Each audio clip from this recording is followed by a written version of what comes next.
It's the Abba podcast. Let's go. And we're on. The next guest on the podcast is none other than Andy Raymond. Andy, how are we, mate? Yeah, not too bad for a Wednesday Arvo legend. I'm based up on the Sunshine Coast in Queensland. This week it's been anything but. We've got rain, we've got winds. I'm sitting here in a nice shirt and I've got tracky dacks and Ugg boots on that you can't see. Hey, look, I think it's the same here in Sydney, man. The weather's miserable. Got the jumper on. And we've got round 2 in the rugby league. How's it feel to have the rugby back? Love it. It was a short off season, but gee, it felt like the longest off season ever for me. I absolutely love it. I'm also a cricket tragic that not too many people know about. So I transition at the end of footy season. There's normally about a month of pain, and then into the cricket.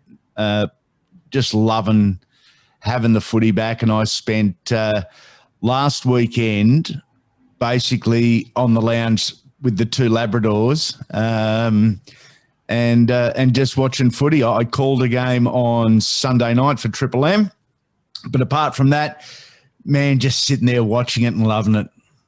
And what was the thing that stole it for the week? What was the thing you enjoyed most from having the league back last week? What about the start to it? The speed and the skill on show, Melbourne and South Sydney. I mean, it was always going to be a good match. We knew that. But I reckon those 2 teams and that game was 50% quicker than anything else we saw and probably 60% better. So fabulous start with 2 crazy teams with some just awesome players, and really enjoyed it. But, mate, I'm the footy tragic that even loves the games that suck, and there's normally 1 or 2 of them a week, but I still love it. I don't turn off because it's a bad game, just in case something happens. Yeah, look, and that's you're the purest as pure comes, Andy, and we're going to look to preview round 2, and it starts on Thursday. Yeah. Parramatta and the Storms. Now, Parramatta are up against it. Like we said, the Storms were red hot last week. What do you think Parramatta have to look out for coming into this week? Oh, wow.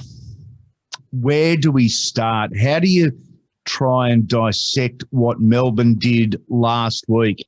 If I'm Melbourne, I'm looking at that Parramatta right-hand side with Wanga Blake and Blake Ferguson, who haven't got their defence together. And they were heavily criticised last year externally, but also by the coaching staff. Furious at some of the decisions or lack of decisions they made. And I thought they, as a combination, were just as poor against Brisbane the other night. I think Melbourne, that's where they'll be looking at. So it'll be interesting tactically to see what Brad Arthur and the coaching staff do. I wouldn't be surprised to see a change in the lineup as they stand across the field, and maybe Wanga Blake going over to the left-hand side and Top Opacek going over to the right-hand side. That said, round 2, for me, a little bit early in the year to be making mass changes like that.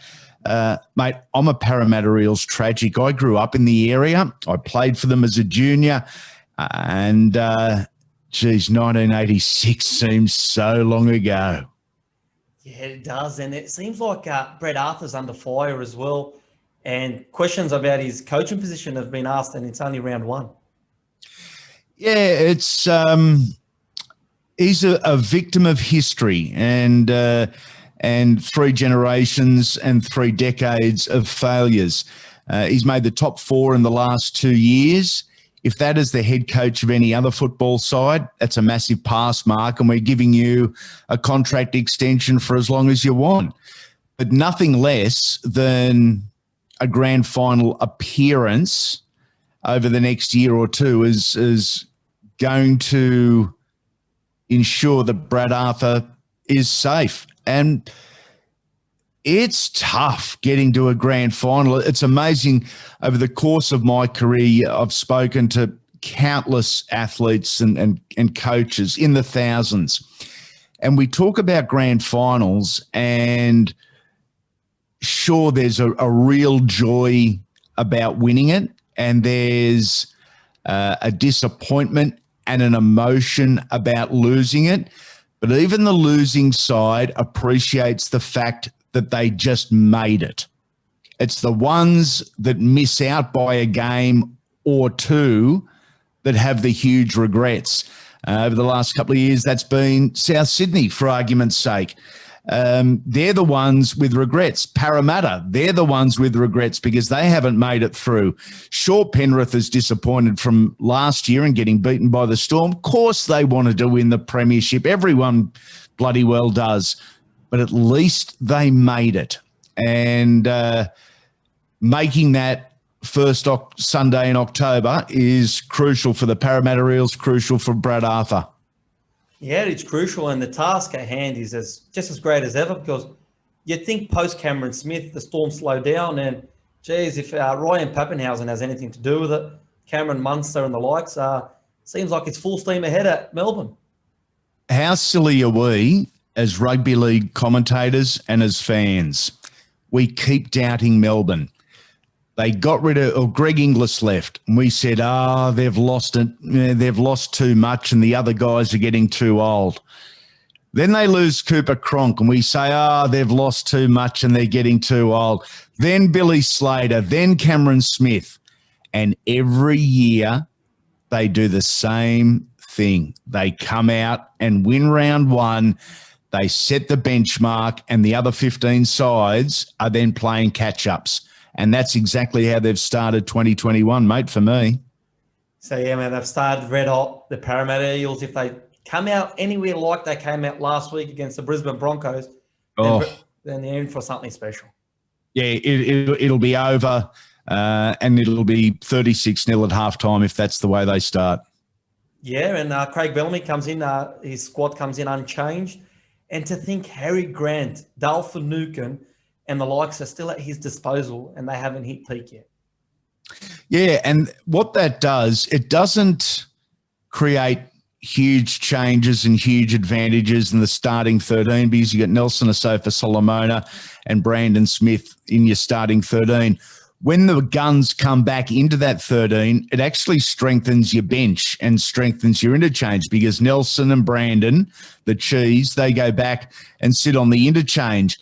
Then all of a sudden they're a completely different footy side and a whole lot better footy side. So, mate, again, they're the benchmark from round number one, and everyone's going to be playing catch up. Yeah, look, Brad Arthur's men, your boys, they're up against it. And look, as a Parramatta fan, is it safe to say you're tipping the Storms, or we're going to plead the fifth now? Pleading the fifth, absolutely. I always get nervous with this one. I figure, well, if I tip the Storm but I'm cheering Para, well, then one way I'm going to win either way. I'll just sit here very nervously on Thursday night watching, praying, hoping for an Eels victory. But if I had to put one of my closely guarded dollars on it, mate, it'd have to be on Melbourne. Yeah, look, it's safe to say now. We're going to switch it from your side of the fence to mine. You got the Warriors up against the mighty Newcastle Knights. You can see the boys there. Yeah. To kick off Friday night football, how did you feel Newcastle were last week up against the Canterbury Bankstown? Yeah, I'm not going to say I was super impressed with Newcastle. I thought their forwards were fabulous, both Saifitis, David Klemmer. I thought Mitch Barnett and Tyson Frizzell, both big pass marks.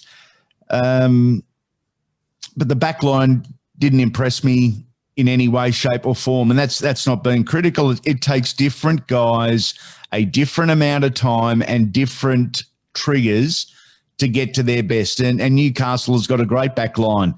They didn't fire last week. And even though the big guys did their thing, they didn't impress. I think the Knights, even though they're slight favourites, are in for a real tough one against New Zealand, and they're going to need David Klemmer and the Safidi boys to really put their foot down once again, but then they need the support of the back line.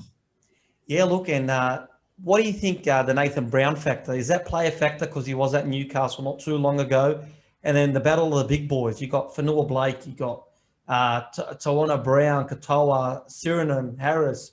It's going to be a big one in the middle, big clash in the middle. I think Big Jermaine Tanoa Brown actually may have played his junior footy with the Newcastle Knights. I do recall calling him as a 20-year-old perhaps, or New South Wales Cup for the Newcastle Knights. Mate, you mentioned those names and those frames. Gee, there's going to be some bruises on Saturday morning. You know, that's going to be a human demolition derby. It really is. I was impressed with the Warriors. I tipped the Warriors to beat the Titans last week. I certainly wasn't the only one to do that. As for Nathan Brown going back, look, no doubt it would mean something special to him. I heard him on the radio, it might have been Triple M last weekend as he was forecasting this game. And he said, look, it's another game. It may be different for the players, but the players win matches and can let out their emotion. The coach can't win the match and do his thing on the field. So it was probably the politically correct thing to say. But, it'll be a special one for Brownie, no doubt. Yeah, look, we're kind of robbed a bit from the Roger Tuivasa-Sheck v. the Kalen Ponga matchup that could have happened. Talk to us about Roger. And last week, you're telling us earlier you're a cricket tragic. Geez, Roger could have filled it in the slips any day of the week for the Black Cats. I reckon Roger could play any sport and excel. I think he's the type of athlete that has just got that amazing hand-eye coordination. And if he wanted to be a golfer, he'd be a good golfer. And if it was baseball or tennis or AFL or rugby union, I just think he's the natural athlete. Last week, amazing. But should we be surprised? We've seen it for so many years, so many times. But every time, mate, it is just so special and so cool to see that we actually pop. We love it. Yeah, no, look, he will be missed to the game, Roger. And he's a once-in-a-generation talent. He's basically done it all in such a short time. Yep. Dally M winner a couple of years ago and, of course, did it without the side firing. So that is a huge task within itself. And, we should celebrate, without going over the top, we should celebrate this year and what Roger does, and we should remember it and enjoy it because the game's going to be poorer without him in 2022. Yeah, that's definitely true. I remember last year I told my wife, we've got to go to Jubilee Oval to watch the Warriors and the Sharks. She's like, what do you got to do with that game? Like, I've got to watch Roger live. I know. Not every day you get to see Tuivasa on the field. Yeah. He's one of those ones too, Abs, that he's not a giant of a man, but when you get up close to him, you go, oh, bigger than I thought. You know, a guy like Trent Barrett or Braith Anasta, they're two of those type of guys. You stand next to Trent Barrett, who doesn't look big or didn't look big on a footy field. You get up next to him and you go, whoa, hold on a minute. And Roger's a bit like that. There's plenty of him. He's got a real physical presence about him. So, yeah, that physical presence he has. Now, we move on to the next game of the round, Friday night football. We've got the Gold Coast Titans and the Brisbane Broncos. Now, what do you feel both squads need to do to change last week's result and stamp the authority on the game? Abs, I've only got one comment on this game, mate. And that's that I wish Payne Haas was playing so him and Tino could start throwing hands again. We're missing out. Damn you, NRL. Damn you. Two footy sides that for different reasons were down and beaten in round number one. I think it would have been a miserable old week for the Gold Coast this week, to be honest. So much hype, and I think a lot of the young blokes may have learned a lesson or two. I think some of the young blokes may have gone into last week thinking, look at our squad, look at our roster, look at our club, we're going to win this. Well, no, you still got to bust your ass every game. There's just no substitute for that. The Broncos, they were still clunky. It was still ugly, but they showed ticker. And for that, good on them. You know, they're under immense pressure as individuals and as a group. and they show ticker. And even as a paraman, mate, if they don't get those injuries, they win the game for mine. So they may have been a bit unlucky, but they also fell in a bit of a hole.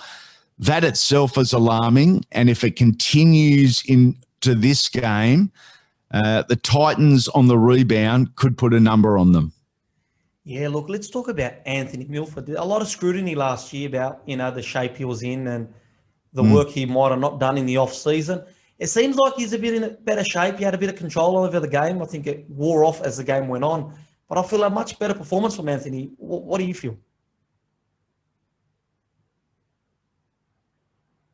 Okay, guys, we've momentarily lost Andy Raymond. It seems like we're just waiting for the internet to repair itself. We are previewing the Gold Coast Titans and the Brisbane Broncos. Andy, we just got you, mate. Just cut out, I think, poor internet. We were talking about Anthony Milford and what you thought about his performance coming back from last year. I'm going to give you a really different take on this, and I'm going to toss up a couple of names that I'll use in examples. Anthony Milford, Ben Hunt, Moses Mbai, and can we find another? Even say Josh Maguire. Now, these are guys that in the last couple of years have changed clubs, high-profile players that have ended up under a lot of pressure because they've signed big dollar contracts.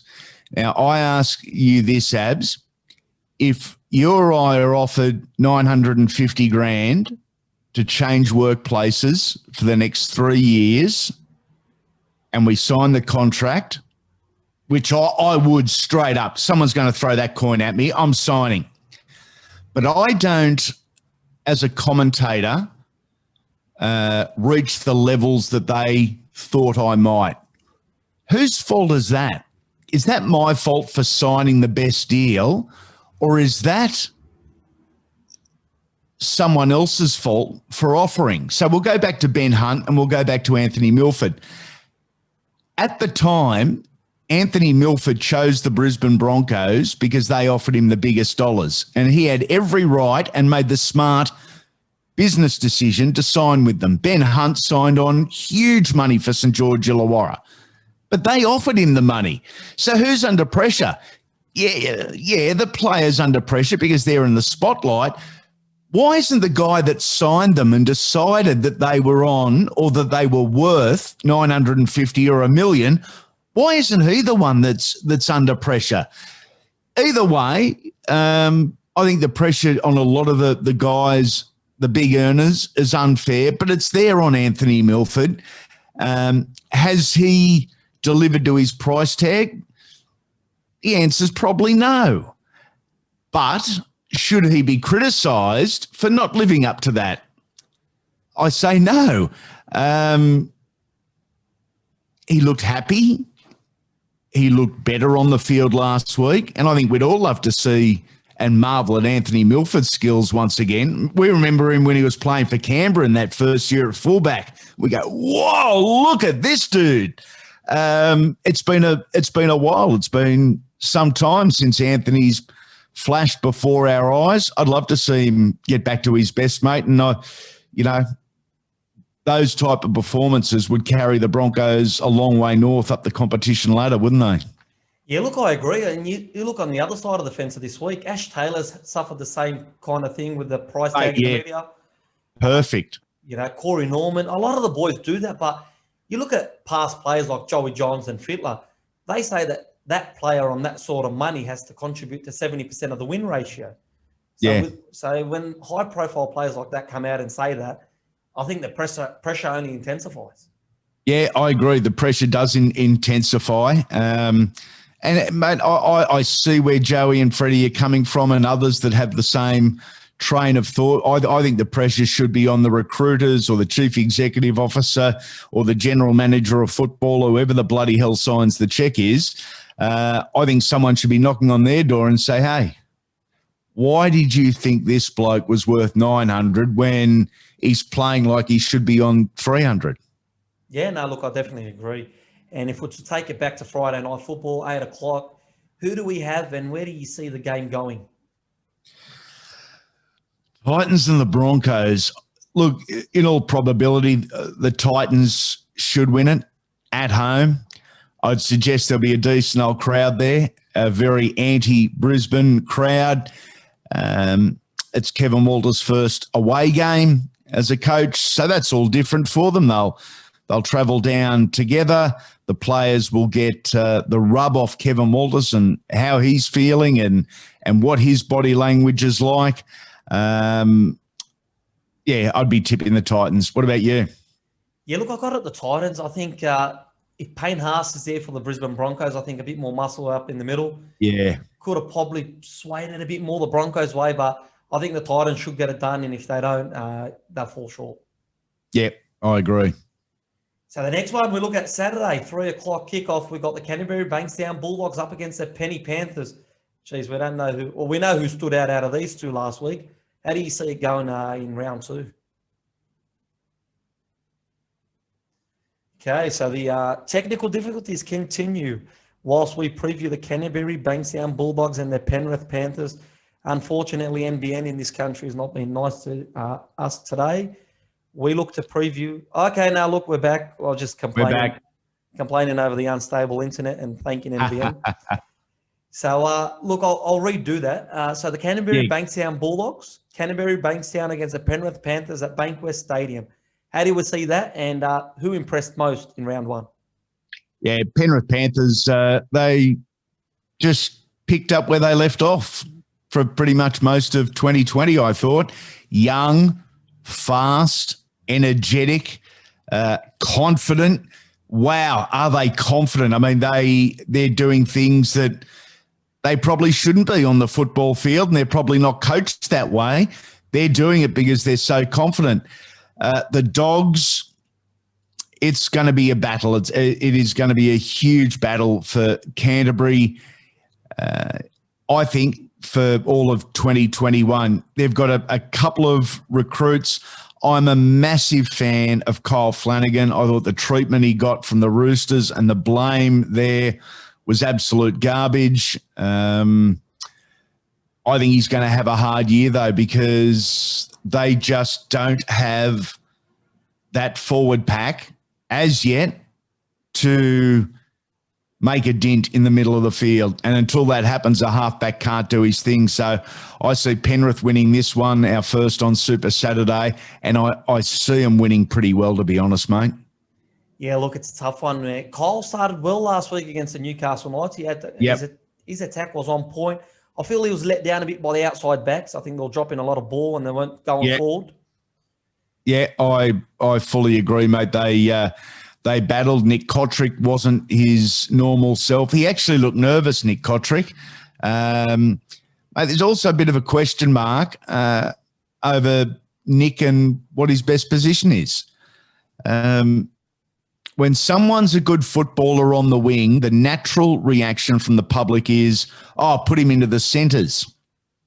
Ricky Stewart never did that because he didn't believe he was a genuine centre. He believed he needed time in between his runs and a little bit more room with his runs. I'm yet to see anything that convinces me otherwise. Centre is Nick's favourite position. That's what he wants to play. But whether he's best there, completely different argument. Yeah, no, I hold the same sentiment. We've got Trent Barrett, though. He was the attacking coach last year at the Penrith Panthers. Do you feel that might give the Bulldogs a slim hope, or they up against it? He will know pretty much what the Panthers are going to throw at them as a result of him being there. And he came up with so much of their plays and their shapes and their structures last year. He knows them intimately. But knowing what's coming and stopping what's coming, as we've seen in the past, two very different things. And sadly, for the Dogs, I don't know if they've got the cattle to be able to prevent a Penrith pounding. Yeah, look, and I don't think many teams do have the cattle to stop the Penrith Panthers. Yeah, you're right. Yeah. You're exactly right. So then we look at the game after 5:30 at Lottoland. We've got the Manly Warringah Sea Eagles up against the South Sydney Rabbitohs. Talk to us about this last week. A couple of surprising performances from one of the squads. What do you think is going to happen here? Amazing. I thought Souths showed amazing resilience after. Well, they had a slow start against Melbourne, but Melbourne was on point. Everything they touched turned to gold. And Manly, they were just, they stunk. They got an absolute touch-up. They deserved an absolute touch-up. And I think immediately there is a ton of pressure on the Eagles. There was a lot of people that had the Eagles inside their top 8 at the start of the season. I never did. Adam Fanua-Blake, for mine, is a massive loss for them, and his partnership with Marty Tapau up front was really crucial to getting an advantage for the Sea Eagles. He's no longer there. Manasi Fainu, the hooker, is still out indefinitely, stood down from duties. And, of course, Tommy Turbo did his hamstring doing a 70-metre sprint up the Corso after a dozen beers. I can't see this being anything but, even though it's a Fortress Brookie, I can't see this being anything but a smash-up in favour of the Rabbits. Yeah, look, I share the same sentiment. To think people thought Latrell Mitchell at fullback stood no hope. Amazing, isn't it? And even more amazing that people actually said that out loud. Like, there's some things that we all think and say, and then there's things that we think, but we get, I'm not going to actually let that out of my mouth. Well, imagine letting that out of your mouth that Latrell Mitchell isn't a fullback. You look like an absolute dope at the moment. Had it not been for that injury last year, he was on the verge of something really special. He was playing amazing football, and we know with those type of players, they get better the more pressure there is. Who knows what would have happened with the Rabbitohs at the back end of the season. Latrell stays fit. Souths is going to be there or thereabouts. And Latrell, again, if he stays fit, he's going to be a superstar of the game, even more so than he is now. Yeah, look, I agree. I share the same sentiment again. I think the Sea Eagles might be on the back end of a big score because the attacking prowess of South Sydney with the likes of Coda Walker, Adam Reynolds, you got Latrell, Damien Cook. And then how do you feel about the Benji Marshall effect off the bench? What do you think Benji is going to give to this team throughout the year? Really interesting, isn't it? Because, I thought when Benji came on, Souths looked at their most dangerous. But I reckon they might have been able to put you or me on too, Abs, and Souths would have looked good. Melbourne just dominated that first 30 minutes, and it didn't matter who was in the opposition side or what colour their jersey was. When a side like Melbourne or the Roosters are in a mood like that, nothing's going to stop them. Nothing and no one. But Benji came on. Really interesting to see both he, Cody Walker and Adam Reynolds all in and around the ball. Benji's got a bit of a free license there. The downside to that is if the Rabbitohs get put on the back foot, Benji gets caught in the middle of the field, and that's a huge risk with not one big guy running at you, but dozens of big guys cumulatively over a 15 or 20-minute period. And, that's where they need, the Cameron Murrays and guys like that to record big numbers defensively. But it was good seeing the old boy out there in a different jersey and doing his thing. Mate, like Anthony Milford, he looked like he was enjoying his footy and enjoying the occasion. Yeah, I think Benji's soaking it up. I think parenthood has changed Benji a lot. Yeah. I feel like he appreciates things much more. And he said he's after Lottie Takiri's record, so he wants to win the premiership, the longest distance between the two. Yeah. It'd be a good story, wouldn't it? It'd be a really good story. Yeah, look, and I think it's one that Benji deserves with what he's given back to the, generations grew up watching Benji Marshall. Absolutely. There's, the current generation of footballer, most of these guys were growing up in the early 2000s, and a guy like Reid Marnie from Parramatta, for argument's sake, he became a rugby league and a West Tigers fan watching the '05 grand final and watching Benji Marshall do his thing. What a cool story. Yeah, no, it is. It's cool indeed. And talking about the '05 grand final, the next game we have is the Cowboys up against the St. George Illawarra. Got the battle of the struggling two from last week. How do you see this one, Andy? Hey, Abs, grab a 50-cent piece, flick it in the air, and heads as Dragons, tails as Cowboys, and wherever the coin lands, that's who will tip. How could you predict this with any great certainty? The Dragons blown off the park early by Cronulla in awful conditions, but the more you analyse that game, sure, the Dragons weren't good, and sure, they need a hell of a lot of improving. The first two tries, their first 12 points, came from two very basic and fundamental errors. They didn't ground the ball on a wet ground from a grubber kick. I mean, that's crazy stuff. So Cronulla went out to a 12-0, and I think it might have been a 14-0 lead. From there, the Dragons, you could probably mount an argument, they dominated the best part of the next 40 minutes before the Sharks got a couple late. The Cowboys, oh, wow. There wasn't much to like about that. There really wasn't for me. And then the bizarre press conference after with Todd Payten. I get what he was doing and putting the club on notice that no matter who you are or what position you are or how much you're on, you have to perform.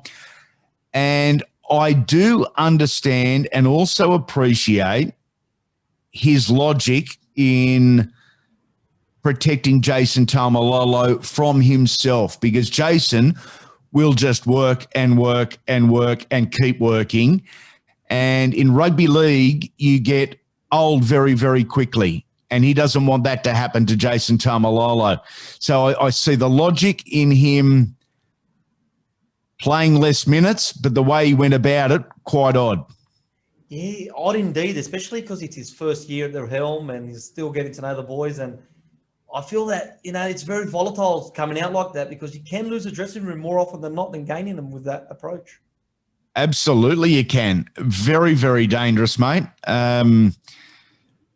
What happens, I'm not sure, but I reckon we should have our eyes firmly fixed on this one. And I say that because it could go to one extreme or the other. The Cowboys could see and buy into what Todd Payten is doing and what he has said, and they come out firing, or they'll be kicking stones, they'll have the shits, and they'll come out and play like it. So we may know a little bit more about the fabric of North Queensland following this game on Saturday. Yeah, look, I agree. I think the pressure's more so on North Queensland than the Dragons. Yep. I felt the Dragons, roster-wise, lost their way before the season kicked off. And amazing, wasn't it? You're just amazing. I cannot believe it went from the Israel Folau talk that was meant to be secretive to the Cameron McGuinness leaving the club and the skipper leaving. Andrew McCulloch, will he or won't he? Are they going for Joe Offa-Hengawi? There was someone else, Josh Maguire was thrown into the mix. It was really poor football management for mine. There's no other way to put it. I wish Anthony Griffin and his staff all the very best, but that was a screw-up of monumental proportions the whole off-season, and they started like it the other night. Yeah, look, they did. And the Cameron McGuinness one's mind-baffling, because the inside scoop from St. George, had Jamie Soward on not too long ago, is that they weren't too impressed with his attacking play. They were more comfortable with him defensively, and what he was asking for wasn't really what they were willing to offer. Then they go out and buy Andrew McCulloch. With all respect, Andrew McCulloch on a 3-year deal. It kind of doesn't give you what your club captain that you had established at the club already had. No, I thought very much along the same lines, mate. a bizarre decision. I know everyone's got a salary cap. I know everyone is mindful of what they believe a player is worth and what a player is not worth. I think an agreement could have been made, but I don't think St. George, Illawarra, put themselves in a position really to negotiate properly. I think they sort of heard what the rival offers were and said, well, we can't match it and this is all we can do. And they expected him to re-sign. Well, he didn't, and they're looking poorer for it. Yeah, look, I think with the Dragons, it's such a successful and big club that demands success. They kind of shoot themselves in the foot more often than not, and you kind of leaves you scratching your head. Yeah, they certainly do, mate. So then we've got the next game, Sunday afternoon, 4 o'clock kickoff. We've got the West Tigers taking on the Roosters at Campbelltown Sports Ground. How do we see this one? You reckon Joey Leilua will have a blow-up? I reckon he probably will. Yeah, look, and I think Luciano running in is paying at good odds too. Yeah, exactly. We keep saying, will Joey calm down and will Joey get the emotion out of his game? It's not going to happen. That is Joey Leilua. He's not a young kid anymore. He's an experienced, seasoned first-grade footballer, and he is not going to change. And opposition players are still going to bait him, and opposition players are still going to try and bash poor Luciano to try and get Joey to fire up. And the worse Joey gets with it and the more emotional Joey gets with it, the more that other players do target him. And they give him all sorts on the field. There's some players that don't stop talking to Joey Leilua just in hope that he fires up, and most of the time they do get him. The Roosters, no Angus Crichton, no Jake Friend. Obviously, there's no Boyd Cordner either. 3 big outs, but not big enough, I don't think, for the West Tigers. They've got a new halves combination with Adam Dewey and Luke Brooks, and I think Adam will bring a lot to their halves combination. I think he's got a really good passing game, so he'll be able to get the ball out wide very, very smoothly, but I see the Roosters winning this one pretty convincingly. Yeah, look, I think the Roosters, after last week's red-hot performance, do come in as favourites. We were talking earlier about halves under pressure, the money pay coming into it. Luke Brooks, now he had a lot of hype coming in. What do you feel he has to do to make the team his own, and can he make the West Tigers his own this season? Luke's another one that he's not a kid anymore. He was an absolute freak as a schoolboy footballer, and as a result, the expectation was on him from day one in first grade. And look, it was probably unfair. Then he went through the turmoil, as did the club, with, they were chopping and changing coaches, and there was the Jason Taylor, then the Ivan Cleary saga, and it just went from mess to mess to mess. They let go or weren't able to retain a bunch of players, from Andrew Fafita to Aaron Woods and James Tedesco and Mitchell Moses. The Ryan Madison thing came about. And the one guy that stayed there has been Luke Brooks, yet Luke hasn't been able to take control of the football side as he must as the little general on the field. He's a confident young bloke. He's a talkative young bloke, and he's a talented young bloke. So all the attributes that you need from a tier one halfback are there. I don't know what the missing ingredient is. I really don't. But as I said, Luke is a seasoned guy now, and to be honest, we're running out of excuses why he hasn't taken his game to the next level. Yeah, look, and I feel that he's up against another halves pairing that are also seasoned. Luke Keary is absolutely having a blinder. Tedesco seems like he can't do no wrong, except for that conversion last week. Yeah, oh, what about that? Just terrible, which was good to see, actually. Good to see, because I think most of us were expecting him to kick it right over the black dot because he's Mr. Perfect. Teddy could rip up the Tigers himself, a former Tiger. If he's on and the Morris boys are on, the West Tigers very much run out of points because their points are going to come from throwing the footy around, from being expansive, for having a little bit of fun with the footy. But if Tedesco and the Morris boys defensively are on, I don't know where the Tigers' points come because I don't see them coming through the middle of the footy park. Yeah, I share the same thought because I think it's got to be a real miserable day for the Roosters for the Tigers to stand a little chance. Yeah, I agree, mate. Roosters for me. Yeah, Roosters for me, as well as Joseph Suwali. Let's talk about that before we move on. Do you feel that's a distraction to the club? Do you feel that the club has been, under the microscope because of this issue? Do you think it could be a distraction this week or no way? I think the other players are probably saying, you little beauty, we don't have to do as many interviews. Put the cameras in front of Joseph. Mate, I see it as a really dangerous precedent. And the rule was brought in not to protect a player on the field, but to protect the player's mental well-being and to protect the player off the field. It's a huge thing playing first grade, and as popular and as famous, if you want to term it like that, as Joshua Suwali is now, the Monday morning after he plays his first grade game, he's going to be 10 times more popular or 20 times more popular. And then he won't be able to go and have a coffee or won't be able to go and have lunch, or walking home from school, he'll get recognised. His life will change. So the NRL years ago brought the rule in about you must be 18. I think it's a really dangerous precedent. I've got no doubt Joseph physically and talent-wise is ready for first grade. Big, strong kid. I mean, he is a big kid too. Big and strong. He's physically ready for it. I'd be holding him back. I wouldn't have granted an exemption. I wouldn't have changed the rules. I would have said, let's just keep it at 18. It's only 4 or 5 months. I think he's 18 in August.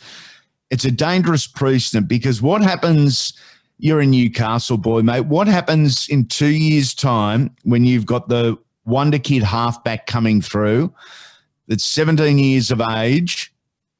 Newcastle applies for a licence to be able to let him play, and the NRL says no. Yeah, well, the precedence has been set. So very dangerous territory. It is. It's dangerous itself. I share the same sentiment, especially because he's only turning 18 in August. I feel the threat from rugby union made him, kind of push that a bit more. Yeah. So we move on. 6:15 on Sunday. The Cronulla Sharks take on the Canberra Raiders at Nestra Jubilee Oval. How do we see this one?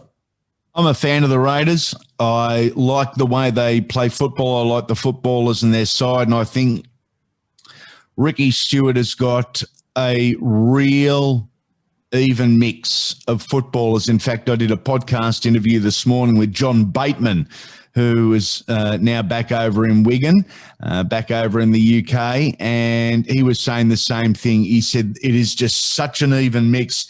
Couple of fast blokes, couple of big blokes, couple of strong blokes, couple of nippy blokes, couple of really serious guys, couple of absolute jokers. They've just got that mix on and off the field.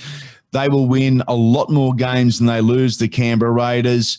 Josh Hodgson, I thought, was good without being great on the weekend in his comeback game from a significant knee injury. And I think with all the talk about Harry Grant, Reid Marnie, Brandon Smith, Reece Robson as well, I think we've forgotten how good Josh Hodgson was prior to his knee injury. I mean, he was challenging Cameron Smith as the game's best hooker for a couple of years. A fit Josh Hodgson back, huge. I see the Raiders comfortable victors over the Sharks, who I've still got a huge question mark over for this year. I think they're a little slow and a little cumbersome in the middle of the park.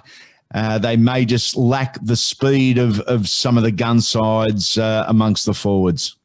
Yeah, look, I see the same thing. John Morris is under a lot of pressure. I don't think it's easy this week. I think it's only going to intensify. We are missing Sean Johnson. Sean Johnson's a couple of weeks away. But even Sean Johnson, how much does he change in the squad that's up and down? Yeah, well, Sean Johnson, of all players, needs his forwards going well to do anything spectacular. When Sean Johnson is in a footy side and the forwards don't go forward, for mine, you don't see him ever.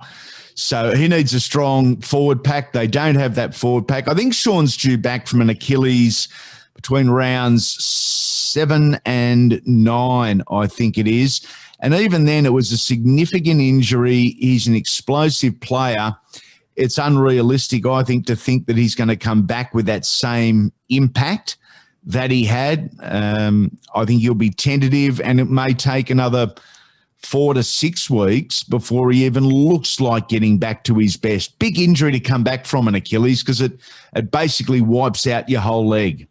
Yeah, and they say it takes to get optimum performance from the Achilles up to 2 years. So the season that comes after. That's exactly right, mate. Long, long time. Yeah, which is not good signs for the Sharks. I also share the same sentiment. The Canberra Raiders do it easy on Sunday afternoon.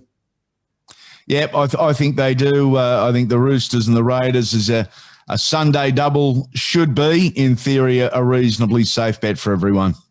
Yeah, and John Bateman coming on there, you did a podcast with him today. Was the only reason or the biggest reason salary cap issues for him going back, or was it homesick? No, he was homesick and desperately homesick. Now, he had an injury last year just as COVID hit. So we've got an Englishman in Canberra with COVID all around. They were like the rest of us, were locked up. Then it was even more extreme for the athletes because of the biosecurity bubble.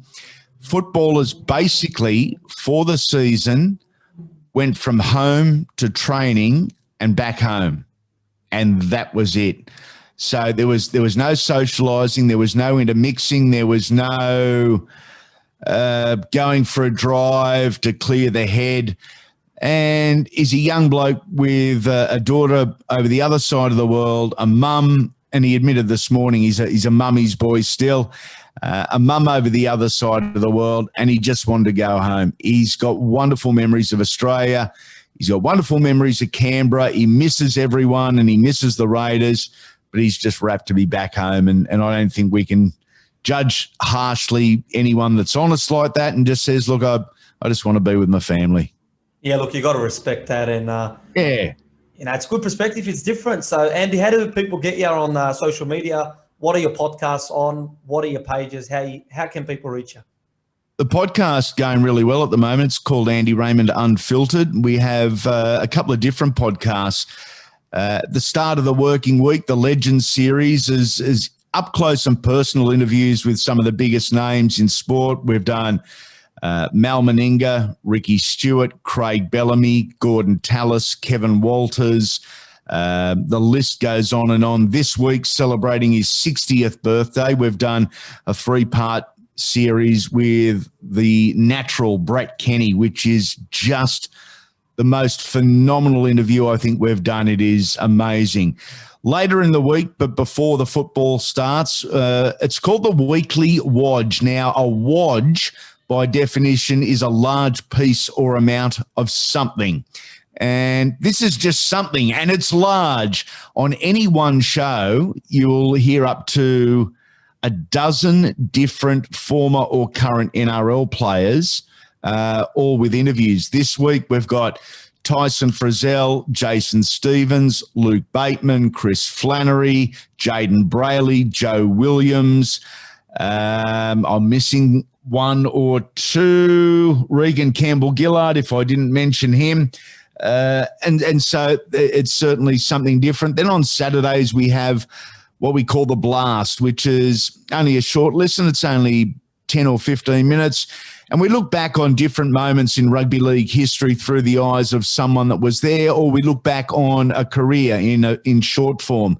So, mate, that's all going well. It's kept me extremely busy. I'm interviewing non-stop, it seems, 9 days a week, and then editing another 14 days in the week and trying to fit a little bit of a social life and calling rugby league for Triple M in the middle. But I'm loving it. It's all footy and the best job in the world. Yeah, look, good on you, man. So your main platform is the is that on YouTube, Facebook? Yeah, Instagram? it's on all leading podcast apps. So Apple Podcasts, Spotify, Tuned In Radio, Google Podcasts, Podbean, all of them. If you just type Andy Raymond Unfiltered in and search for it, subscribe, they should download automatically. And that way you don't miss a thing. Yeah, so we're going to trim that up, put it on our Facebooks and social medias as well to find Andy Raymond. Mate, a pleasure. I enjoyed the week 2 preview with you. And honestly, would like to do it again because I know that you are Australian boxing. You do cover cricket and all other sports, which we do here as well. So hopefully it's until next time. Until next time, my good friend, keep well and enjoy your footy. Thank you. And guys, that's Andy Raymond. I will put his socials at the link below. And we're out. Thanks, champion.